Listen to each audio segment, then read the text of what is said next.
This is Adam, and he suffers from gout. Try Urol. It helps to prevent crystallization of uric acid crystals in gout therapy. Urol, effective urinary alkalinizer for gout.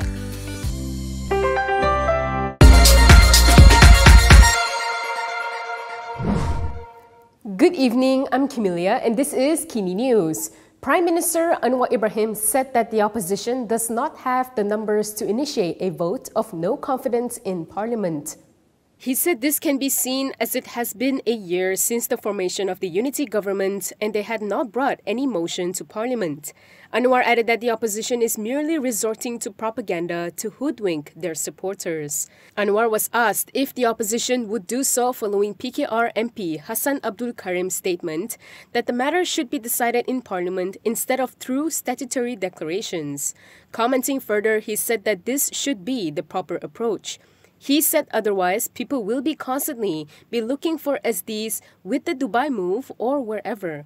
He added that now it is proven that it is just anxiety politics by those who are bankrupt of ideas.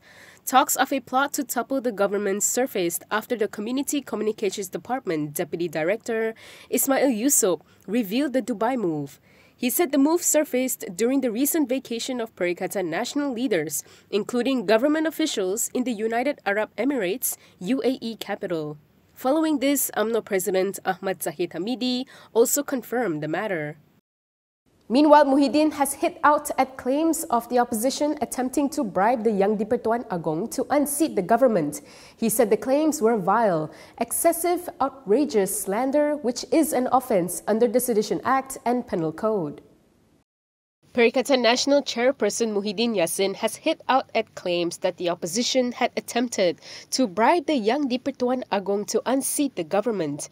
In a statement this afternoon, he said those responsible for the vile, excessive and outrageous slander, as well as those spreading it, have committed a grave offence under the Sedition Act and Penal Code. He noted how some in Pakatan Harapan, including those in government, have also jumped on the bandwagon. Muhyiddin added that a police report has been made by PN Secretary General and opposition leader Hamza Zainuddin so that those involved are investigated. Muhyiddin also denied any attempts to overthrow the government, pointing to the federal constitution. He said the federal constitution allows a government to be formed, either through an election or outside of an election, when the prime minister resigns for any reason, and constitutional provision must be followed in determining any formation or change of government. Yesterday, Hamza's private secretary, Ahmad Ikhwan Fadli, lodged a police report over a blog post which implicated his boss. The blog claimed that Hamza tried to bribe the Agong to change the government. Ikhwan described the claim as a fabricated form of provocation designed to cause a loss of faith in Hamza. Daim and several of his family members have filed a judicial review leave application to halt the investigation by the MACC against them. Former Finance Minister Daim Zainuddin and 5 of his family members have turned to the civil court to halt the MACC investigation against them. The 6 and Ilham Towers Sendirian Berhad filed a judicial review leave application at the Kuala Lumpur High Court yesterday. They are targeting the MACC and the public prosecutor as the first and second respondents. According to a copy of Daim's supporting affidavit, he claimed that the MACC's conduct was puzzling and deeply disturbing. He added that the probe was baseless and amounted to a fishing expedition. Daim claimed that the MACC did not disclose to him the nature of the offence that he was being investigated for since last year.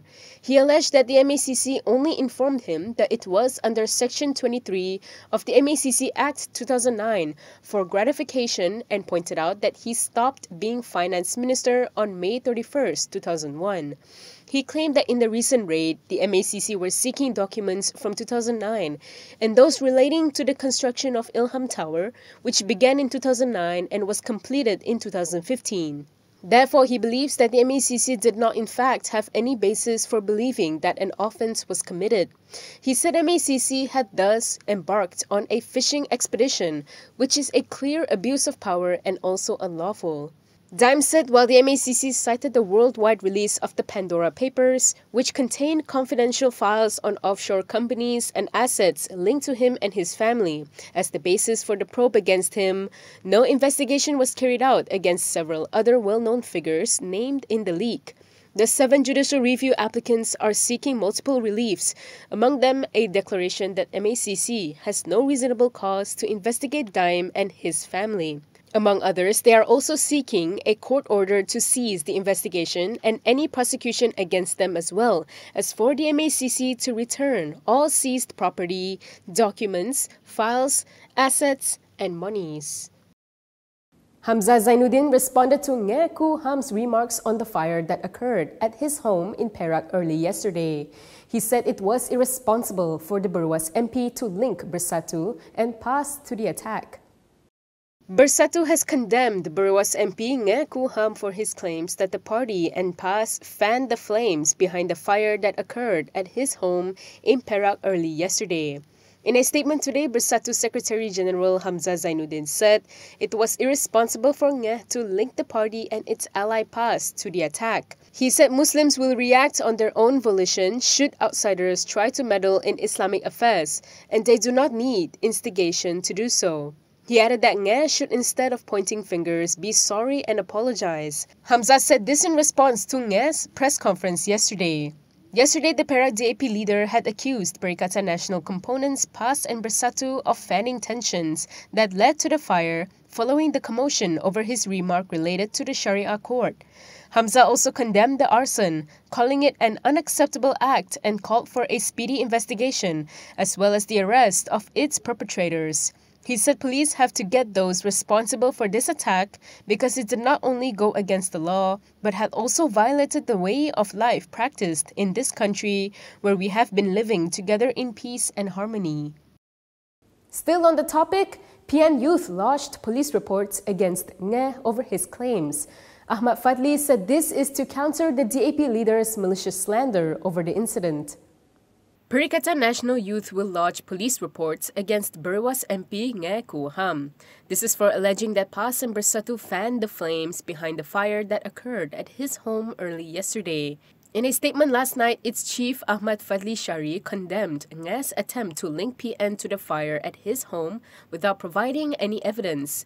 He said they relayed condolences to Nge over the blaze, but that does not give him the license to make baseless allegations. He added that Nge should not precede the authorities in concluding the cause of the fire in the case it was an attack. Elaborating, Fadli said Nge should let the authorities conduct their investigations independently. Fadli claimed that with his latest remark, Nge was also trying to cover up his own past mistakes of offending the sensitivities of Muslims. He said Nge is trying to create racial and religious tension by making baseless allegations. Therefore, as a way to stop him from repeating this evil deed, PN Youth will lodge police reports to counter Nge's slander against PN and the Muslims in general. Yesterday, Perak Police had confirmed that the fire was suspected to be an act of arson and noted that the investigation is being carried out from multiple angles.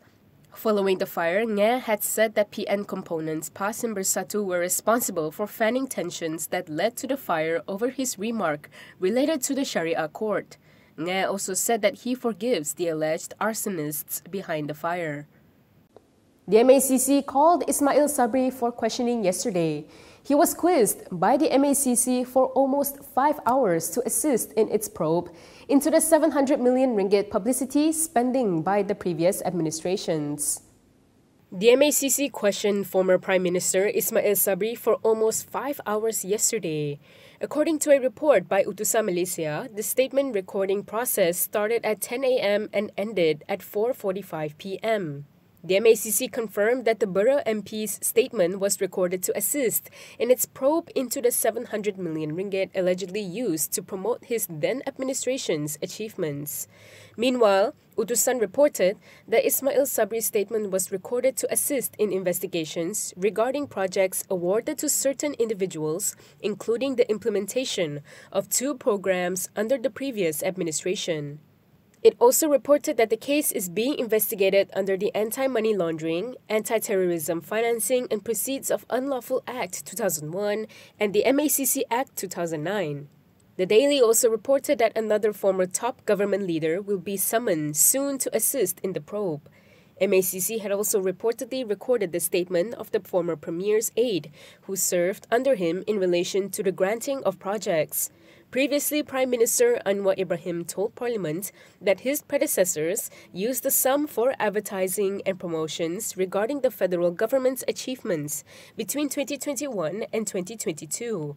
He claimed that Ismail Sabri's predecessor, Muhyiddin Yassin, had spent some 500 million ringgit, whereas the former used about 200 million ringgit.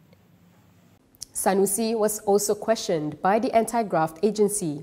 He is believed to have been questioned regarding alleged corruption in the Kedah Football Association. Kedah Menteri Besar Muhammad Sanusi Madnor was at the Malaysian Anti-Corruption Commission headquarters today for about 3 hours, believed to assist investigation over allegations of corruption relating to the Kedah Football Association. According to Bernama, Sanusi was seen leaving the MACC headquarters at about 11:37 a.m. after arriving at 8:30 a.m., but managed to evade the media waiting outside the premises. Bernama reported that MACC Investigation Division Senior Director Hishamuddin Hashim, when contacted, said that the anti-graft agency took Sanusi's statement today. On Tuesday, the MACC had confirmed that it would summon Sanusi to seek an explanation regarding the alleged corruption of more than 6 million ringgit linked to KFA. Previously, it was reported that the investigation was carried out after the MACC received a report from a contractor who was promised a project in Kedah if they channeled funds into the account of the state's Football Association. According to reports, on January 5th, the MACC had obtained a 3-day remand order for 4 individuals to assist in investigating a corruption case involving over 6 million ringgit in 2020.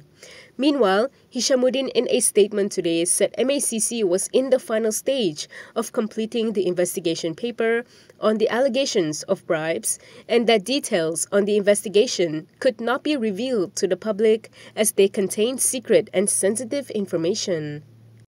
And that is all from me today. For more stories, you can go to Kinitv.com. You can also follow us on Instagram, Twitter, YouTube, and Facebook for the latest news updates. If you'd like to support independent media, do consider subscribing to MalaysiaKini.com. I'm Kimilia. Thanks for watching.